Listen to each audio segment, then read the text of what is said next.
something bad to us, we are going to do things to you that have never been done before. We the people tell the government what to do. It doesn't tell us. We the people are the driver. The government is the car. And we decide where it should go and by what route to do. We the people are free. And I hope we have once again reminded people that man is not free unless government is limited.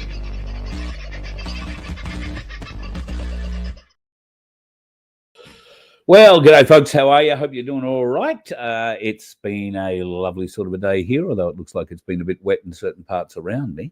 And I hope in your part of the world the day has treated you pretty good as well. Hasn't the last few days been interesting?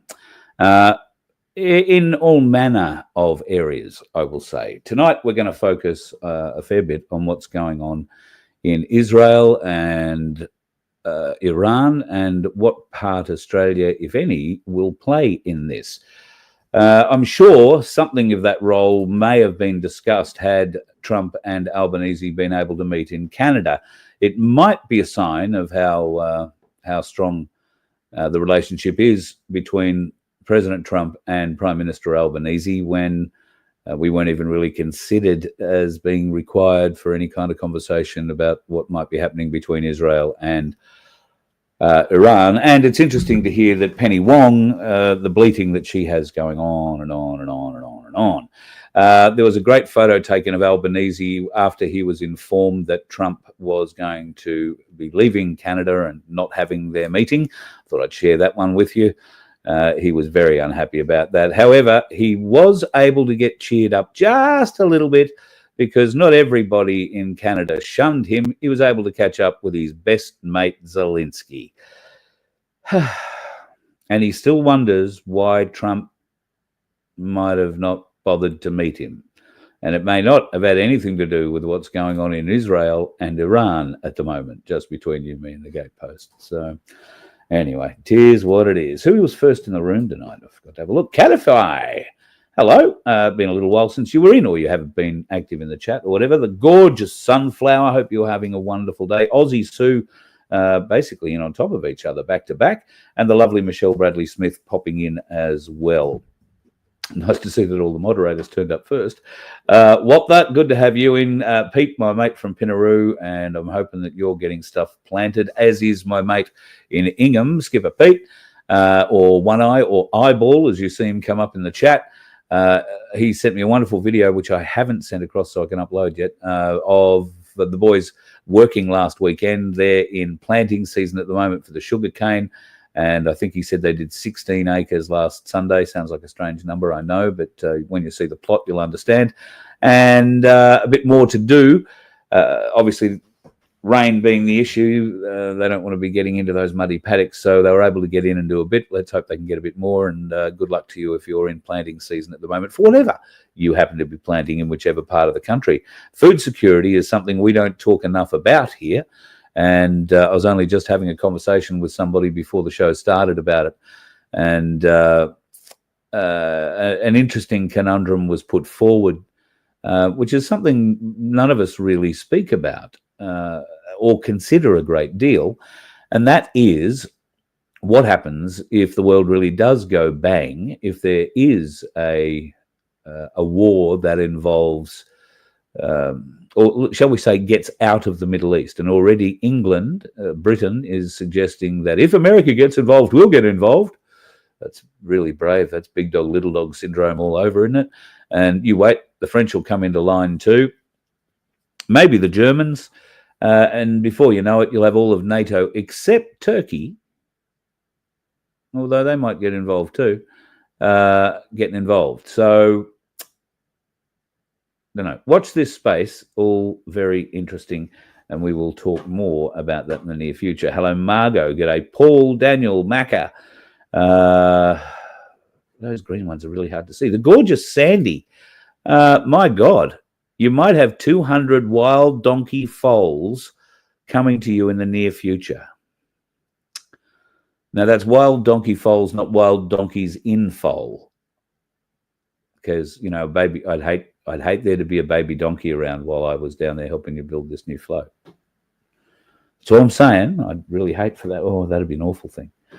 But yeah, 200 on top of the 100 or so that you've got there at the moment. Yeah, that's big news. So, and wild donkeys. Well, I imagine they will be a herd of their own by the time they get to you, but they'll have to try and integrate with the others. That could be an interesting state of affairs, my lord. And then you've got to feed them. So I know the feed trucks have got through to you after the big wet, but that just means that you're going to need more feed, and hopefully we'll be able to help you out with that in the not too distant future. And Vince will have more to tell us about that, hopefully tomorrow night, but maybe not. I haven't been able to speak to him today, so I'm not sure whether he's going to come on tomorrow night yet or not.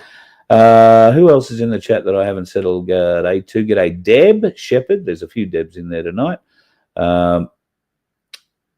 All having a bit of a chat. The lovely Rachel. Things going mad in Tasmania. Phil Cooker, good to have you in, mate. KJV61. We shall have a look. Welsh Girl. Nice to have you in. That's a new name. And I dare say there's probably a few names popping in. Jinder Lee, haven't seen you in a while, brother. Hope, trust, life, the universe, and everything is good with you. I know there are certain struggles in life. G'day, Paula. Hi, V. And Rochelle. Rach, what have you said here? How is Bob? I was only thinking of Bob the other day. I was testing his psychic abilities to see whether or not he'd ring me, but maybe he wasn't switched on. So I'll have to ring him, and I haven't heard recently from him. The last conversation we had was probably a month ago after we last chatted here. So yes, maybe Bob is exactly the man to talk to.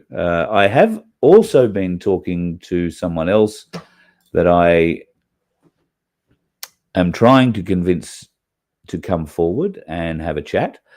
This is another person that claims the ability to remote view, and I have no reason to disbelieve that claim. And I have been given certain well, you don't call them predictions, been given certain writings that said things that this person couldn't have known about me. So about where I'd been, and describing a person particularly that I had been with in a group of people that I was with. So that was, I thought that's pretty interesting. So we will see. Trying to get that person to come forward is a bit like twisting a broken wrist. There is a bit of pain involved. So, and I understand why. Bob has similar hesitations in coming forward. And Bob has already been very forthcoming with a lot of his former work history, of course, being involved in the New Zealand Air Force. And, you know, he's only talking now because I guess the Official Secrets Act no longer covers him, because his service was 30 years ago or 20 years ago, whatever the thing is. And he hasn't ever told us anything that was truly classified, I'm sure. So I know that he has not been remote viewing for a while because of his health, and that his health has improved, or at least it was improving, and certainly had improved from what it was. But whether or not he's back up to full power yet, or full steam, I don't know. There were a few other ructions in his life. He had to change jobs, which is never an easy thing at the age that we are. And it was like a forced job change, I think, from memory. So he was very lucky to be able to pick up something quickly like he did. But that's also a credit to Bob and the kind of bloke he is in the industry that he's in. He's got a bit of a good name, I gather. So good luck to him. But having said all of that, I wonder if that's him sending me a message right now, because I know he does watch. I just don't know if he watches live. No, that's not him. So I'll call him tomorrow, and we'll see if we can't get him on. He might be on for Friday night. I usually got to give him a few days' notice. And if he is remote viewing again, I've got a couple of places I'd like him to look at, which I've suggested to this other person, Antarctica being the first and foremost of those places I'd like to look at. or hear about. I can't look at it, obviously, because I am not spiritually connected enough to be anything like a remote viewer. But I'd like to work on that. Many years ago, I looked into astral traveling and did a little bit of study towards it. Certainly tried doing it. Don't think I had much success. Maybe I should try that all again. But I believe there are some dangers to it. And if you don't know what you're doing, you can probably get yourself in a bit of trouble. So I put my hand up for getting myself in the shit all the time, for leaping off and doing things that I know nothing about, just for the experience of it. So in my old age, I'm calming down from that somewhat. Hello, Peg. G'day, Lee. And no volume at your end, Lee. Turn it up, son. Oh, shit. Can I get down the bottom? Is there any volume anywhere? Are you hearing me all right?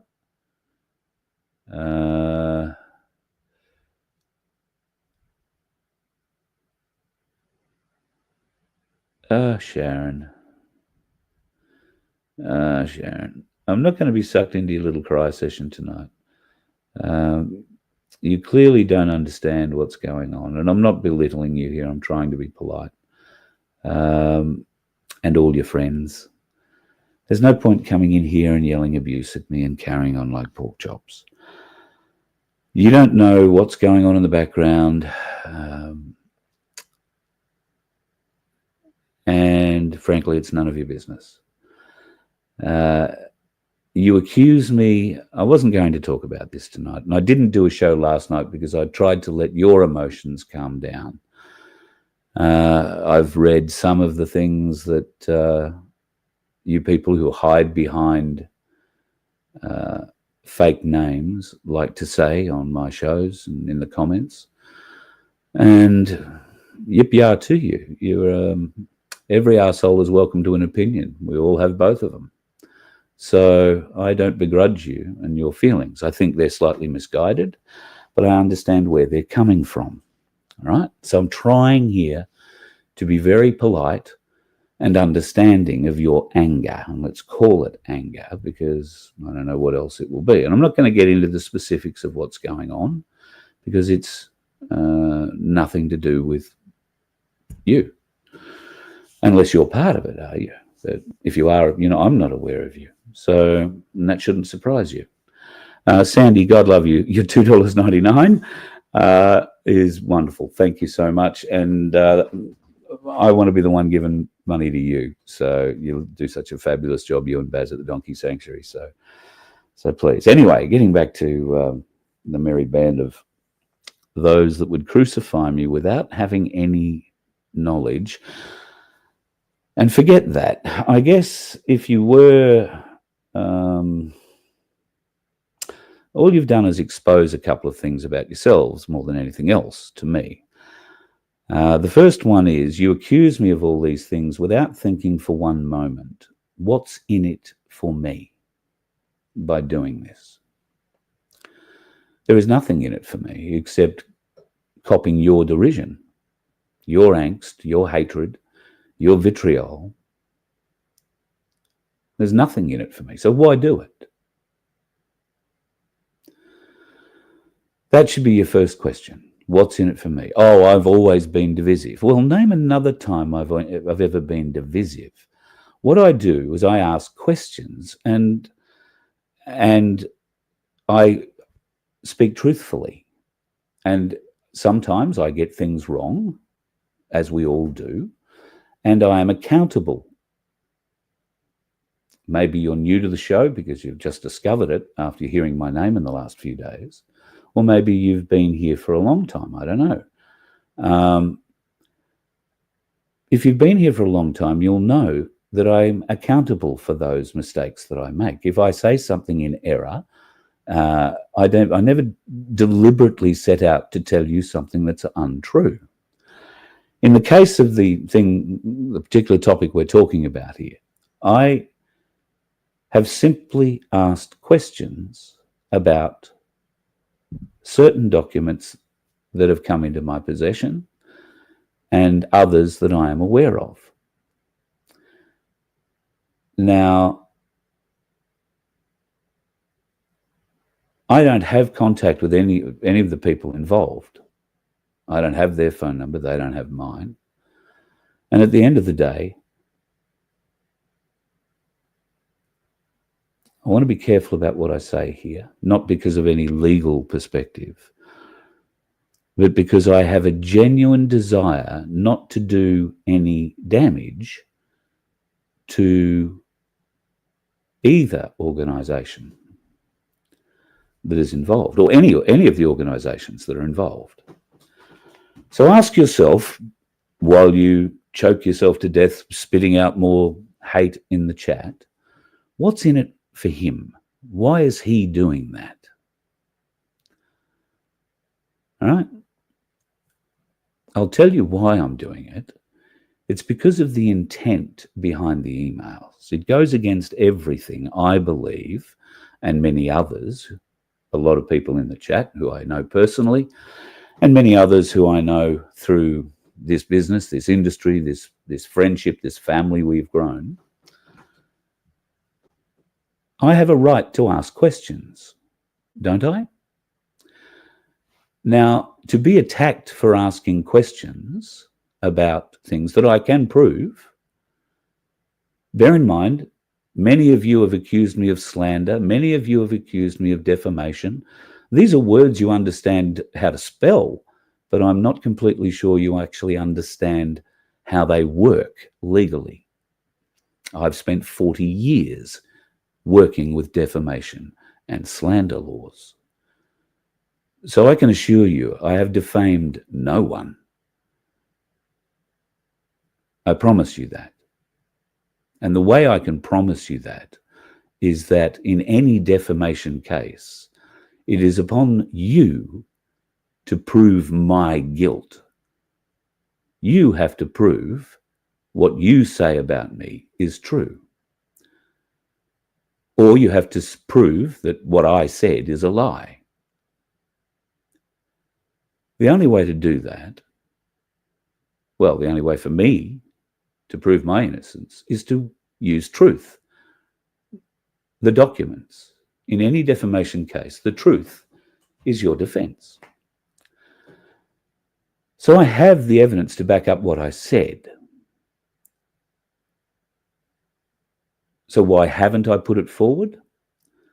Because I believe it would do more damage than it would do good. And I'm hoping that the other people involved come to the realization that setting their minions upon me, accusing me of all sorts of heinous things and being a divisive wedge in the freedom movement, stops. And stop accusing Tim of anything like this. Neither he nor I wrote these emails. Neither he nor I were a party to any of it. Now, I believe we need truth and accountability. There are many people here watching tonight, including, both of the groups involved, who claim to be common law aficionados. Are you acting in honor? Are you acting, or are you practicing what you preach at the moment? And I know many of you believe, you probably are, many of you believe that, whatever is so dramatic, and it's nothing so dramatic that, you need to be perplexed. It's just disappointing to see that the machinations of how a split is created. And that for me is probably the most disappointing part. Now, whether there was and as I've said in my communications to people over the last couple of days, my focus is the intent. What is the intent of the actions they've done? Not so much that they've taken the action, but what is the intent behind it? Is it an honorable intent? Is it a good intention? Is it what is the intent? And I've drawn some conclusions based on my observations. Tim has drawn some conclusions based on his observations. I'm sure you've drawn your conclusions based on your observations, and some of you will be supporting what I'm saying, and some of you will be throwing things at whatever device you're watching me on at the moment. And I'm sorry for that. Common sense sometimes is a bit upsetting. There's no point shooting the messenger. We have... I have to choose my words carefully because I do not want to hurt either organisation. Do you understand? It's not because I'm scared of being sued. But I can't help the organisations. The organisations don't want to help themselves. And there is a way out for the organisations and for Tim and for I, for this to all come together. And I don't know how long it will take for Tim's plan to be, open to them again, or for any of that to really come together, because that's really the painful part about all of this. But we're big boys. We'll put our big boy pants on and we will keep moving on regardless. There is no malice behind what I do. I would hope that the organisations have the honesty to step up and either release the documents themselves, because you could prove me wrong. You could release everything, and do release everything. Don't pick and choose. Don't cherry pick. Release everything. And if you're happy to do that, great. Don't ask me to release these documents, because I see them in a light that could be very damaging. Now, I might be seeing them in the wrong light, and maybe Keith will want to contact me. I've suggested so in one of the posts he put up where he told me I was slandering him. By all means, there are plenty of people that he knows that have my phone number, so he can ring me anytime. And I know Ken has tried to ring me, and unfortunately the last couple of days I've had a lot on, and it's a side to this matter. So I don't let this consume me, although many of you seem to have let it consume you, in a bad way. Not in a common law, accountability, honour kind of way.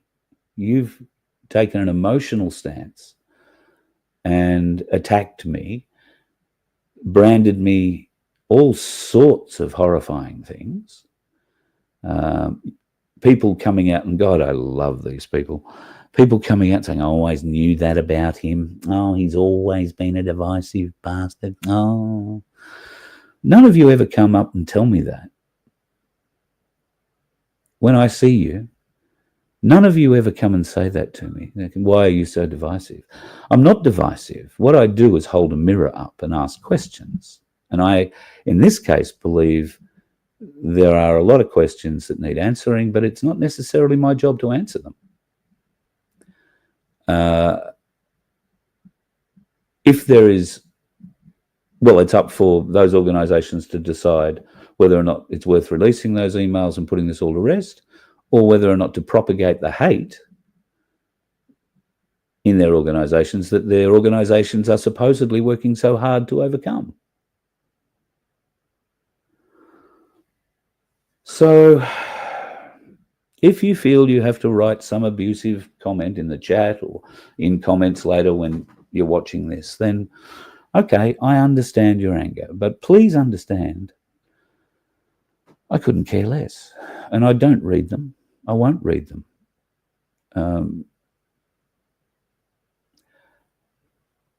Not because I'm disrespecting you or the time you would put into making the comment. It's because the comment is being made from a position of disadvantage. Your comment is being made not knowing all the facts, or the facts as I know them. You have an interpretation of your end, and I have a paperwork trail at mine.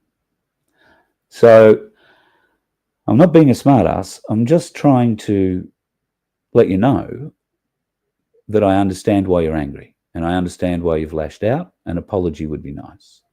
But I don't expect it, because people who immediately leap to doing that have no honour and are very unlikely to admit anything that they might have done wrong. Prove me wrong. I'd be really pleasantly surprised. So I'm not going to say any more about it now. I think that's far more than I had intended. So that's enough for tonight on that topic. I do want to talk about a few other things. This is something horrendous that has happened in Sydney. 17-year-old girl allegedly ambushed and abused. She was taken by a 16-year-old guy from a shopping centre. Taken is a hard word. He got into her car, asked her for a lift. She took him to a park. 2 other blokes got in, then another bloke turned up, and then I think possibly another one. One as young as 14 was involved in all of this. And the inspector that was holding the press conference at the time said that the scale of offensive the scale of offence or offences was of the highest order. And I think all of these boys, the oldest of them is 19, so 14 to 19. And the words that the mother of one of the boys told the son as he was being led away in cuffs in Arabic, told him, "Keep your mouth shut," which is probably good advice from a mum when anybody is in handcuffs going to see the law. So a truly horrible experience for a 17-year-old girl, a life-changing experience. 6 hours she was driven around 2 suburbs while being raped and God knows what else by these 6 gentlemen, young gentlemen, as it turned out. Bloody horrifying is what I say. Another horrifying thing is this. Infant remains found in a septic tank in a nun-run Irish unwed mother's baby home. This unwed mother's baby home operated until 1961 and was knocked down some years after that and has been a vacant block of land pretty much ever since, with what they knew was an old septic tank buried on there somewhere. There has been a sale or a development going onto the land, and the excavators have come on. They've gone to this septic tank to pull it out and discovered that there is babies ranging from newborn all the way through to a 9-year-old inside there. Now, the questions that are being asked, not just about the care of the mothers and the newborns in the care of those Catholic nuns at the time, but they ran a number of institutions across Ireland and England for a number of years, just like this. So now there has been a lot of interest cast on those particular areas as well, and those old mother-baby homes, as they used to call them. So this could prove to be a lot worse. It also, there's indications that there are corpses in there that post-date the destruction or the closing down, at least, of the nunnery or the mother's home. So that indicates it may have been used to dump babies since that time. But I guess we'll have to wait for a little while longer to find out more about that. There has also been an amazing attack in Melbourne. I think I loaded it up. Maybe I didn't load it up. Let me just load this up. No, that's not the one. That's the one. Melbourne's machete ban is going really, really well. You'll be pleased to know that, in case you are unaware, Jacinta Ardern, is that her name? I don't know. I get confused. They're all shit people. You don't want to remember their names. It leaves a dirty slime on you. At any rate, the cow, Jacinta Allen, not Ardern, is running the state of Victoria at the moment right into the ground. There has been some really cool and very interesting videos put out recently, including a new Come to Victoria holiday tourism video that I'll have for you tomorrow night.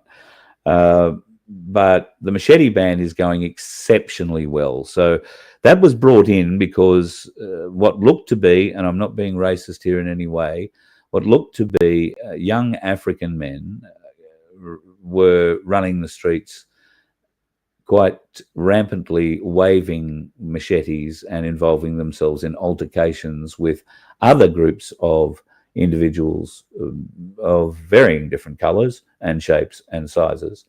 They have no qualms about having those altercations in extremely public places. And in fact, they seem to like doing it in shopping centres of all places. But, of course, Jacinda Allen and the Labor government of Victoria, yay team, decided that a machete ban would go into force, and it has. Of course, it's confused all the retailers who sell machetes. They're not allowed to sell a machete now. It's like having a gun. You can't have a machete, and they're not even offering licenses for them. So no more machetes. I'm not sure what happens to people travelling through Victoria who may have a machete for, whatever reasons. I know a lot of people who are on the road camping have machetes to help them get firewood and associated other bits and pieces. It's always nice to have a good blade around when you're camping a lot. What do? You drive through Victoria, you leave your machete at one end and pick it up on the way back? Or I don't know. It's all a bit weird. So anyway, the machete ban working very, very well. The Africans have stepped it up a little bit.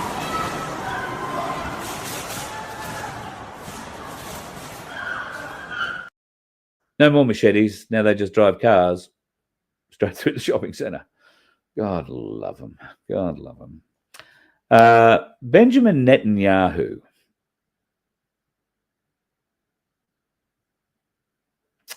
What a man Benjamin Netanyahu is. He has been calling for the... what's the best way to describe it? The ability to go into Iran and deny them nuclear weapons since 1995. He has just continually gone on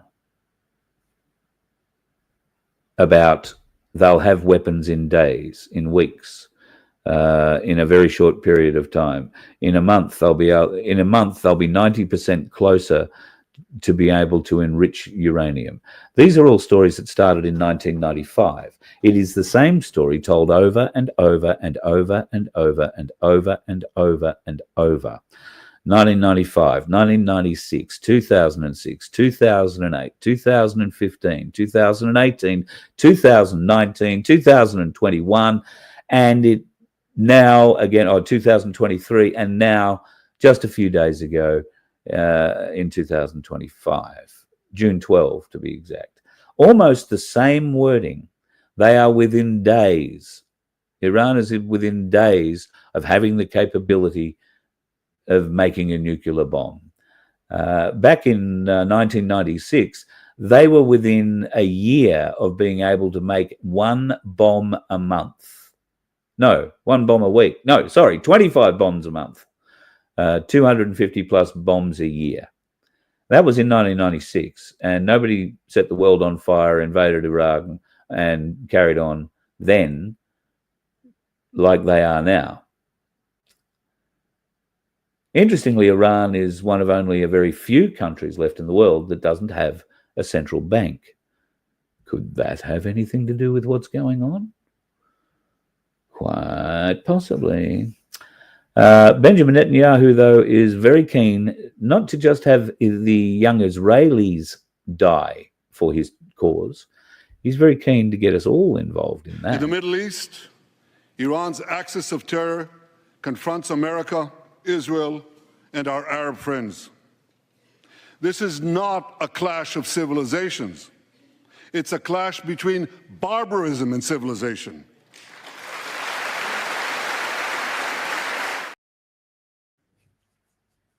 I haven't been to Iran, but I've had a good look at some photos. I have met quite a number of Iranians straight off the plane, as it turns out. They were coming to universities here.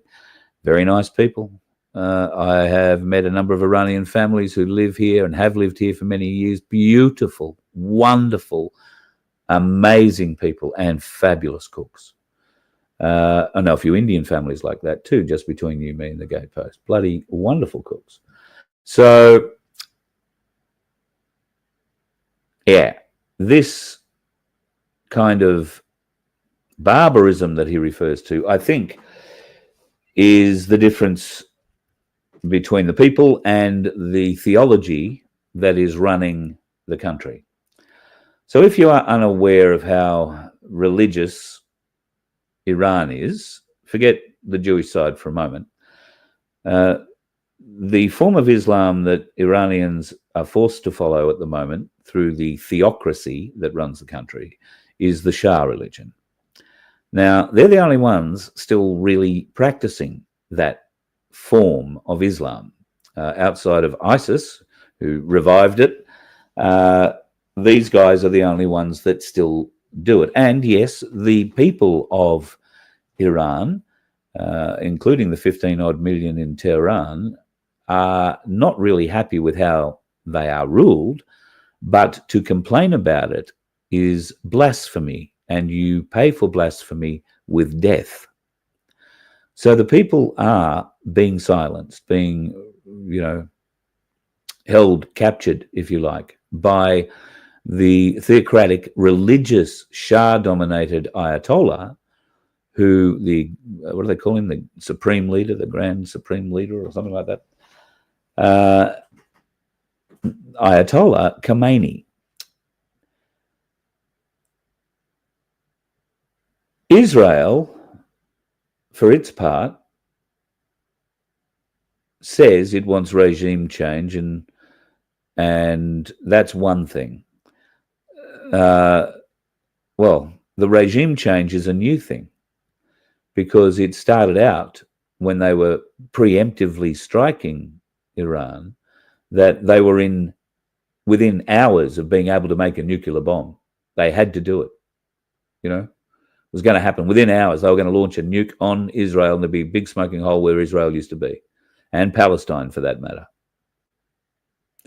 And the fallout would happen in all the countries that surround Iran, who also are Islamic countries, but they practice a different kind of Islam, the Sunni brand, which is a lot more westernized. They are all very westernized countries. And we're talking the likes of Saudi Arabia, Oman, Bahrain, and the UAE. These are all very powerful and very well armed. And they would, in an instant, attack Iran. So there is no motivation for Iran outside of pure madness to go firing a nuclear missile across the border at Israel. However, there is a great deal of madness involved in Israel starting preemptive strikes with no more evidence than the say-so of a man who's been lying to us since at least 1995, telling the same lie. Oh, within days, weeks, months, a year at the most, they are going to have nuclear weapons. And yes, the theocracy of Iran, not all the Iranians living there, but just, the mad clerics, if you like, have stated the goal to erase Israel from the face of the earth and kill every Jew everywhere. This is the kind of religious ranting that the Sunni Muslims are not known for. And many others, I guess. Of course, there are a few wayward ones who like to believe the Quran in a literal sense. And that's really what it comes down to. How strong a brand of Islam do they have is down to how literally do they take the word of their prophet.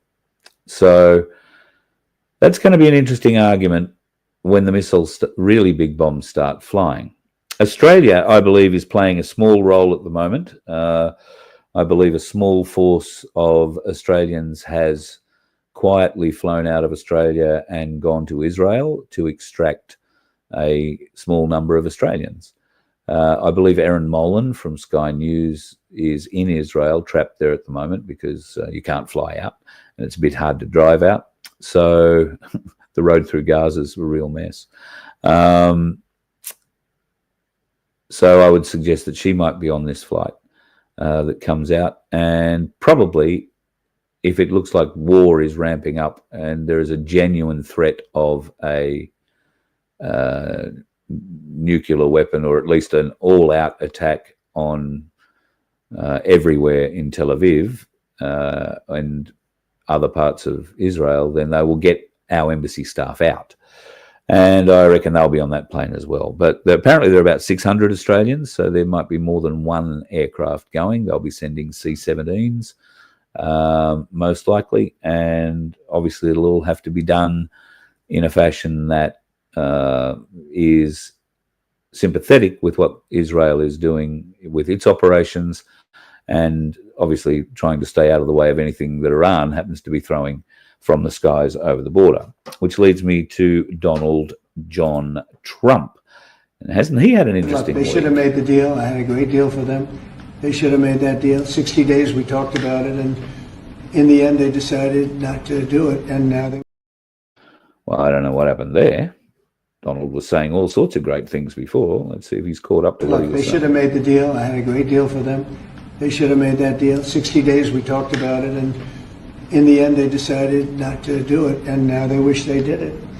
And they want to meet, but it's a little late to meet, but they want to meet, and they want to come to the White House. They'll even come to the White House. So we'll see. I may do that, but it's a shame it could have been done the easy way.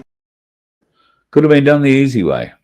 Well, Donald Trump is between a rock and a hard place at the moment. He has apparently announced that he has made a decision on whether or not America will get involved in this action against Iran, but he's not going to announce that decision until he sees what Iran's going to do. If they're going to back down from wanting nuclear weapons, wanting these nuclear weapons, or wanting to build them.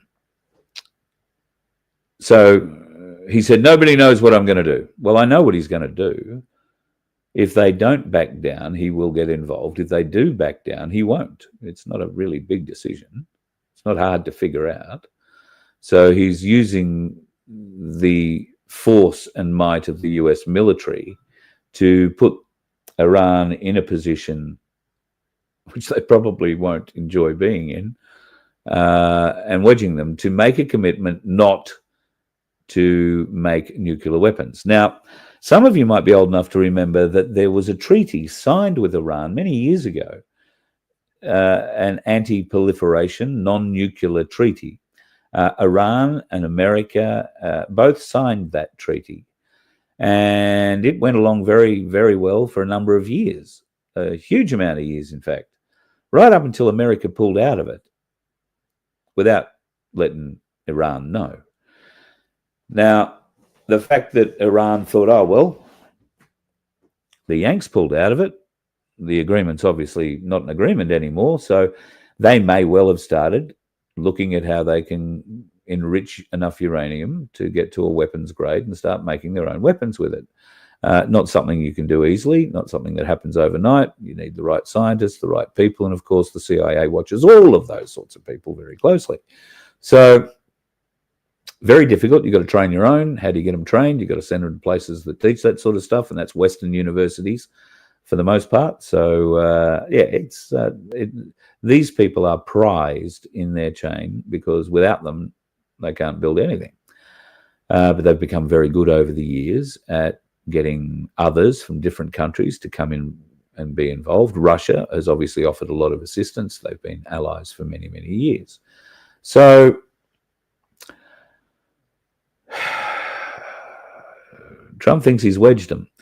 The Ayatollah came out yesterday and said in the next 24 hours, the world's going to get a huge surprise, one that will be remembered for centuries. That, if I'm right, is a little over 24 hours ago. My phone is going off, so maybe something has happened, but I'll get too distracted if I go in there and have a look. So it might be a whole heap of you sending me messages telling me what an awful person I am again. So we will see. Iran thinks it has something big to offer. Well, I really hope it's not a nuke, because if it is, it's going to get messy. Probably not where the nuke lands. They're pretty hot usually and vaporize most things. But Iran, if that happens,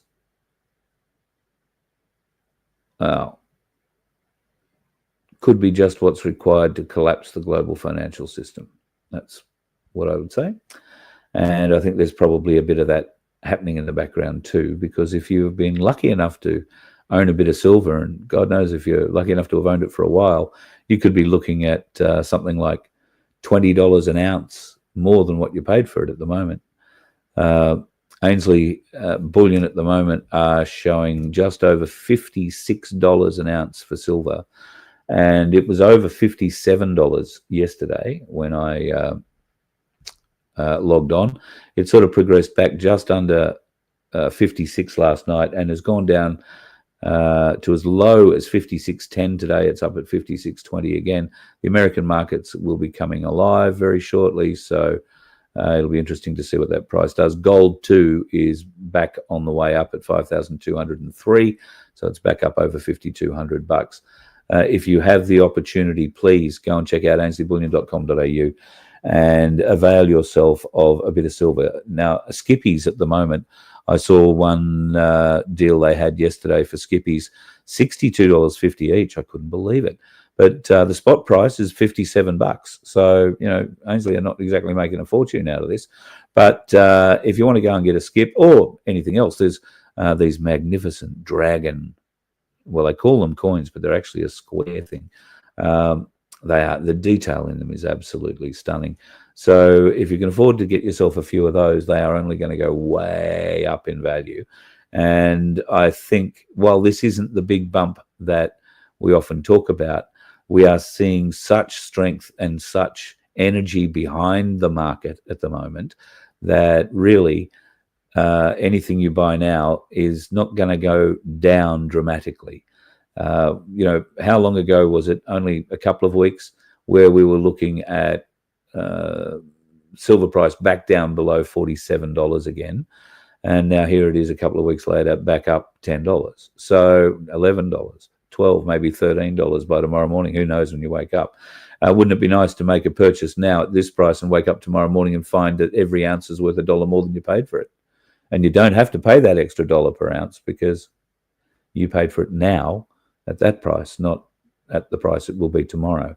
So it is a great way to increase your investment. There's risks with everything, and if you have a few bucks to go and spend doing that kind of thing, then you know you'll understand the risk of doing it.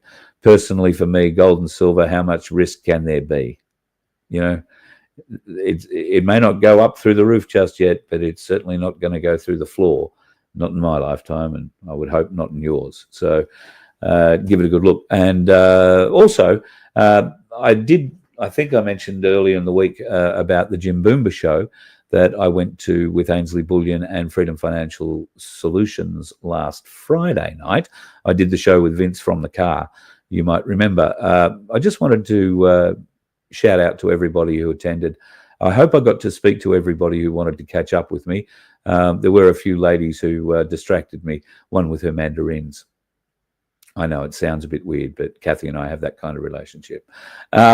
She had some homegrown mandarins for me. So if I missed seeing you then, we are going to organise a bit of a lunch, and we'll make it either in Jimboomba or at Canungra.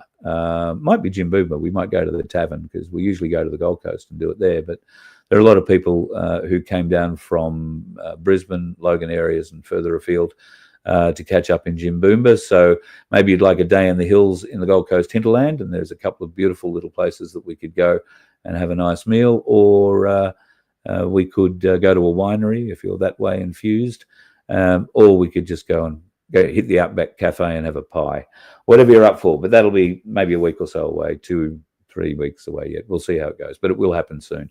When the time comes, I'll let you know, and the date and time, and we'll look forward to seeing you there. You'll just have to ring up and make sure you're on a table. for us, just like we did with the other pub gigs. It will be that easy. All right, I'm going to go back to the comments because it's been a while, and oh my word, there are 300 or more comments in there. We're all a bit energetic tonight, and I guess some of them will be asking questions about what I spoke about earlier. I'm not going to go back into it tonight. I really don't want to. I don't want to give you any more emotional trauma than you seem to have endured so far. And Kat, I wanted to thank you. I just had to go back and find it. I wanted to thank you. I don't think I thanked you when I put it up on the screen. Thank you for your donation, your super sticker. I really appreciate it. And good luck to you and yours as we fight our way through this mess of things that we're all in. So, look, I'm just going to have a bit of a glance down and have a look. Yeah, Ian, that's a good one. Justice and Truth's in it. The Canberra Family Rock Gardens every morning protesting the Governor-General's residence across the water. Absolutely, the Canberra crew, undividable, wonderful people, and staunch. There is also a crew. I'm not sure if they're still doing it. We went to the first one, and I haven't had an opportunity to go back and do the Governor-General on a Sunday at each state capital. I think that is still going on, though. But if it's not, maybe that's something that we should all start up doing again. I forget now who organised it initially, but I think Kathy was there at that. She might be able to tell me about that too.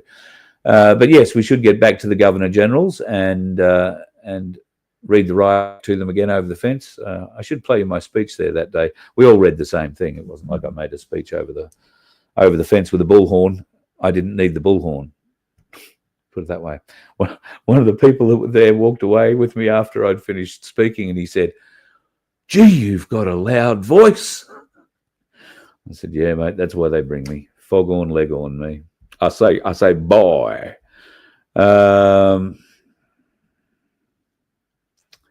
All right, just having a glance down to see if there's any questions. I can't see anything that's anything either way, to be honest. We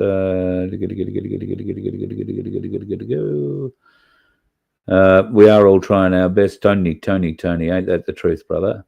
And trying the best is all I'm doing. We all make mistakes, and if I've made one, you will hands down get apologies from me. And I will work tirelessly to build up what may have been taken away. But we'll wait and see. At the moment, we're pretty solid ground. So we'll just leave it at that. Because I wasn't going to talk. Hi from Brisbane's out of North. Yeah, well, it's pretty cold here in Brisbane's southern areas too. Christo Ring. But yeah, nothing like it'll be in Gippsland, I'm absolutely sure. Or other places across Victoria where I know the other day it was -1 or not far from Bendigo, northwest of Bendigo. So yeah, chilly as, and not real good, I suppose, if you've got certain crops in the ground, but a bit of frost isn't bad for some crops, I'm told. I'm not sure.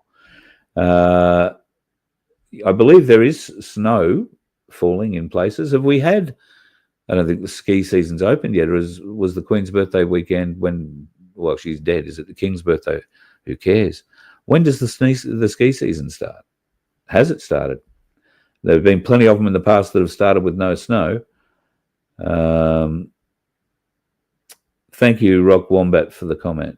I appreciate that support. And thank you, Mick, for yours. Yes, I'm not going to put them up because I don't want to propagate people's emotional turmoil. Sometimes the truth can be confronting. Sometimes, if we're caught on the wrong side of that bit, it gets a lot more confronting, and the decision to stick or fold becomes something pretty serious. There was a little fire in the same shopping centre, KJV. That's the Northland Shopping Centre. I know the Northland Shopping Centre from my time in Melbourne. I used to fly over it doing the traffic reports. That's a pretty big centre, and to put that into perspective, it's at least the size of the Westfield at Mount Gravatt for people in Brisbane, at least that size, probably bigger. And for people in Adelaide,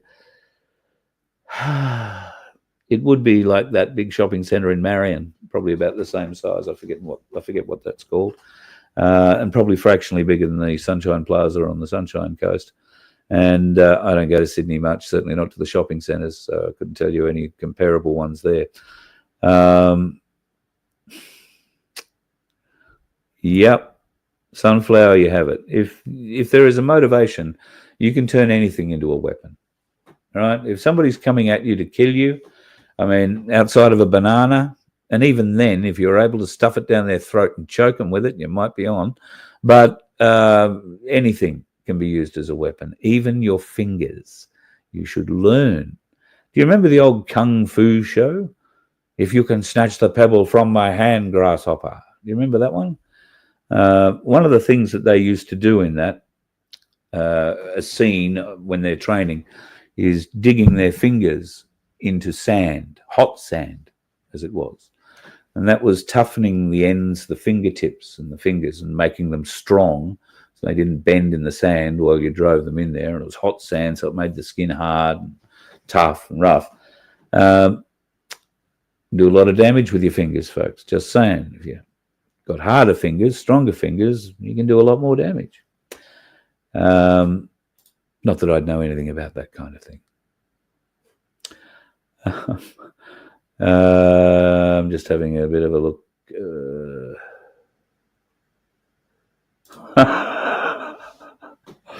Antiquity scholars have just deciphered more of the Rosetta Stone. It says Persia is within weeks of getting a nuclear bomb.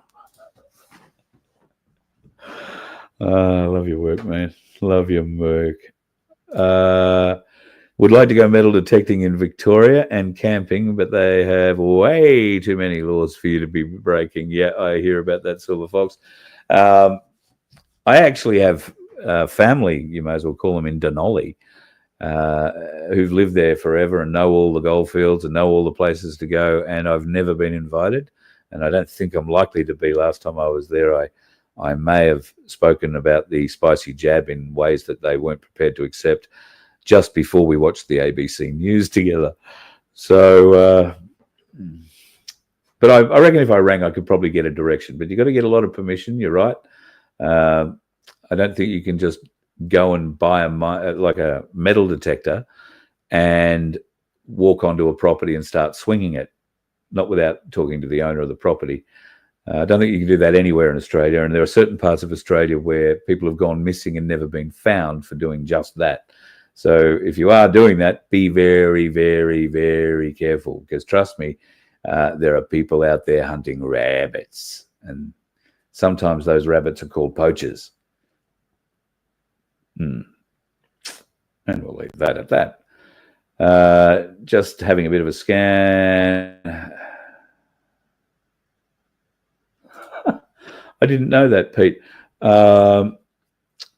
Iran is making Mercedes-Benz trucks. They bought the entire assembly plant and license from Germany. Well, there you go. That's pretty significant. I think they also have a car assembly plant there that manufactures, I could be wrong about this, the Porsche Macan. I don't think that's made in Germany. I think that's, if it's not made in Iran, it might be made in Asia somewhere, but certainly not coming off any German production line. So just having a bit of a scan down to try and catch up with your comments. Iran has turned its internet off to the people. Yes. And did you see the headline news yesterday? Elon Musk came out and said, right, I'm going to switch on Starlink to everybody in Iran so they can get access to the world. I'm not sure how long Amazon's going to take to deliver everybody's little dish into Tehran, or whether or not there'll be a rooftop left to put it on when they eventually get theirs. But it was a great offer and very well done. Of course, Elon has the power to turn off countries' access to Starlink at any time. And I guess we were threatened with that a little while back under some of those ridiculous laws that the Australian government were trying to introduce and, well, were stopped at the time, but now are reintroducing under a different name and a different guise, because that's the kind of arsehole bastards we select in this country. And why wouldn't we? Because, well, we're not the ones doing the selecting. Who has oil fields follow the dollar? Well, I don't know how we're doing that. India, China, Russia all pay for their oil in gold, and they've been paying Iran for it.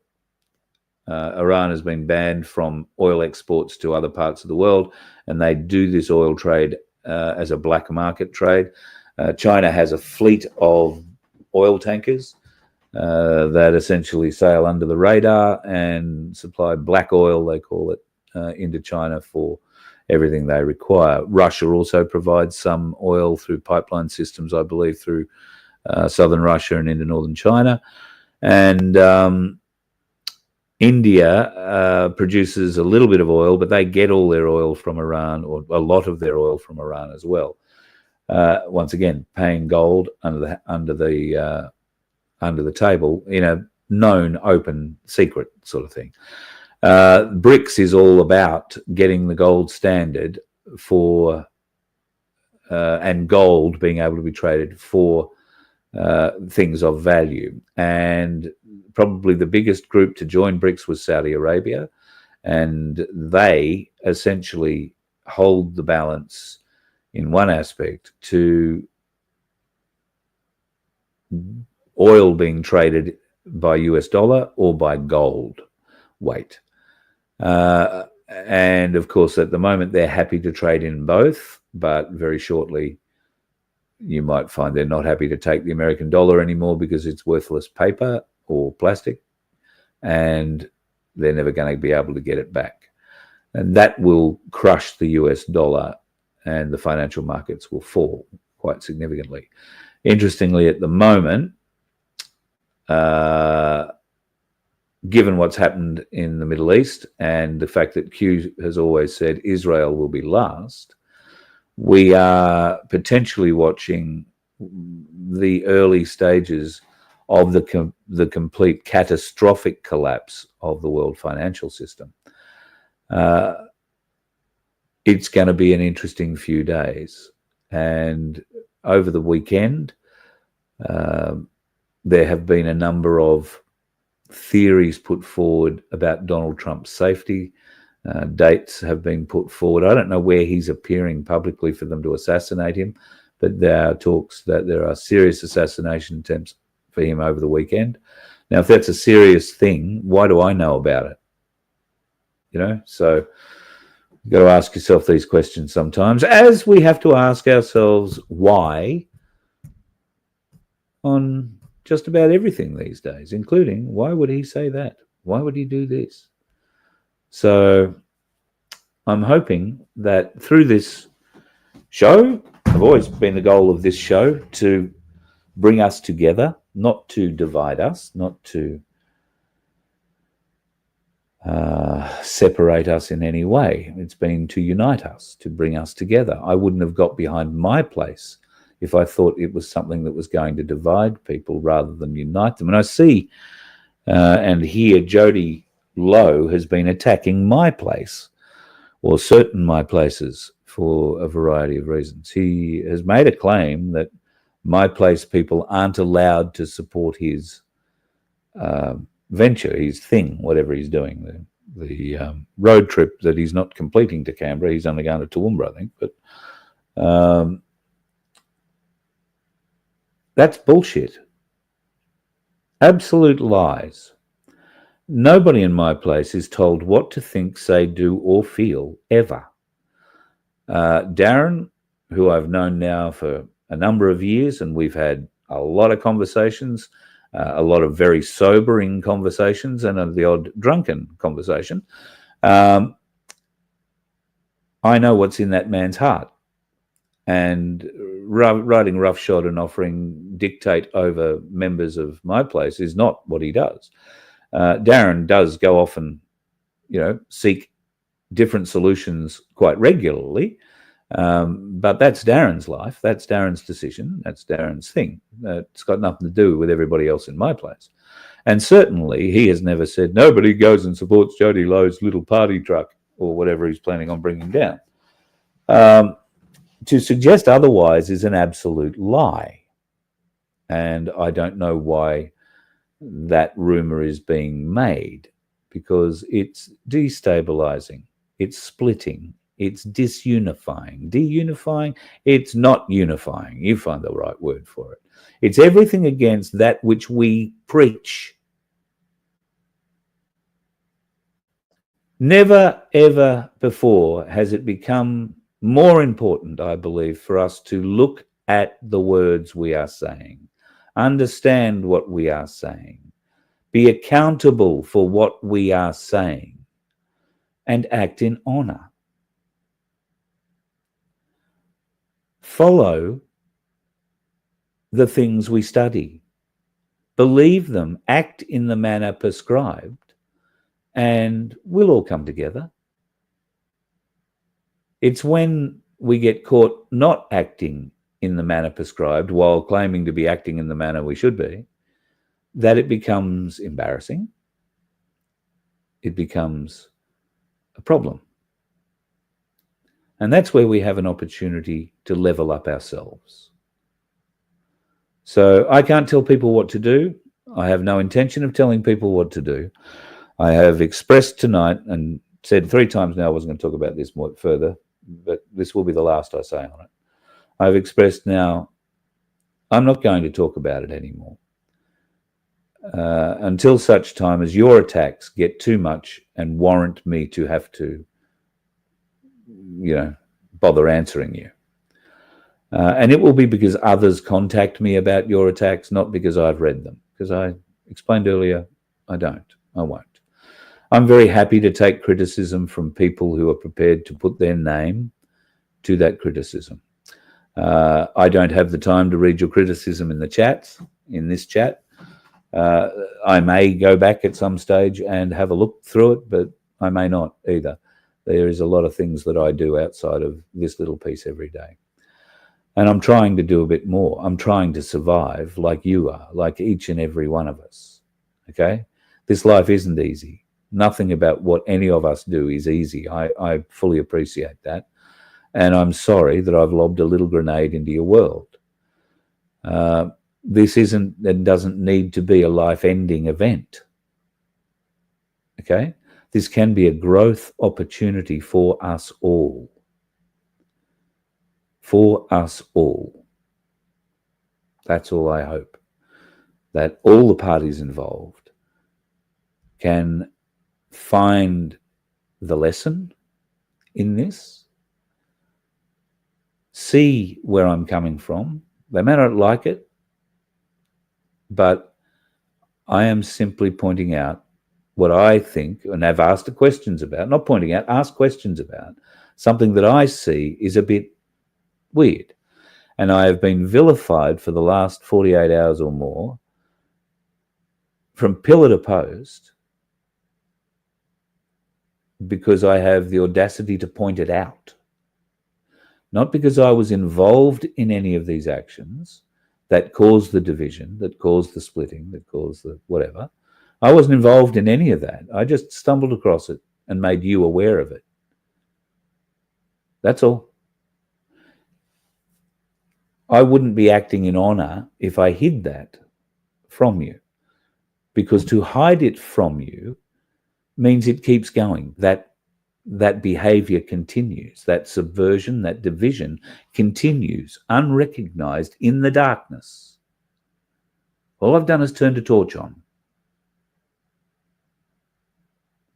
Now, it doesn't have to be a life-ending event, an earth-shattering event, right? It's how you handle it. And I would hope we are adults. I would hope you would know that my intent is to fix this, help you fix this. But as I've also explained, not one of you, outside of Ken, has reached out to me. Not one of you. And I will get back to Ken. I promise I will.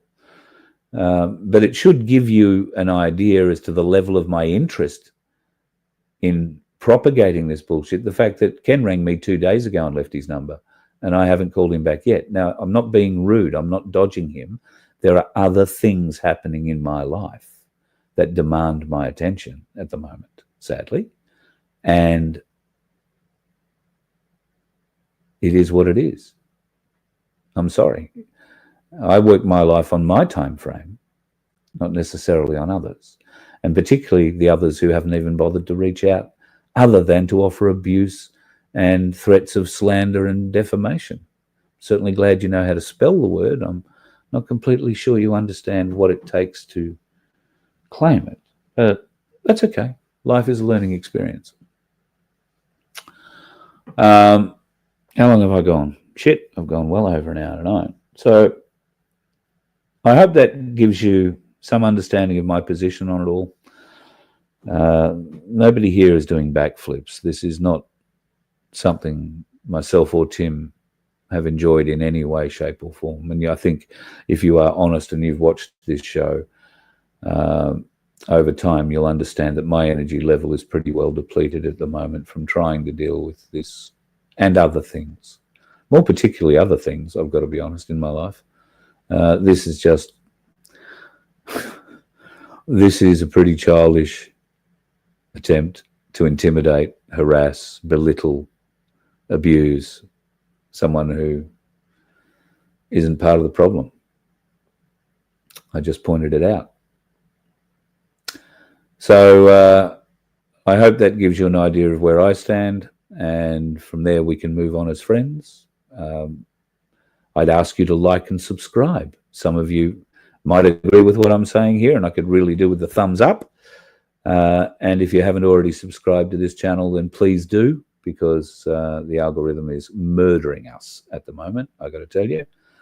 And usually we find that the reason the algorithm murders us is because we tell truth, and they don't like us telling truth. Not all the dickheads are on the roads, folks. Some of them control the servers you watch this on. You let one ant stand up to us, then they all might stand up. Those puny little ants outnumber us 100 to 1. And if they ever figure that out, there goes our way of life. It's not about food. It's about keeping those ants in line. That's why we're going back. Does anybody else want to stay? Let's ride!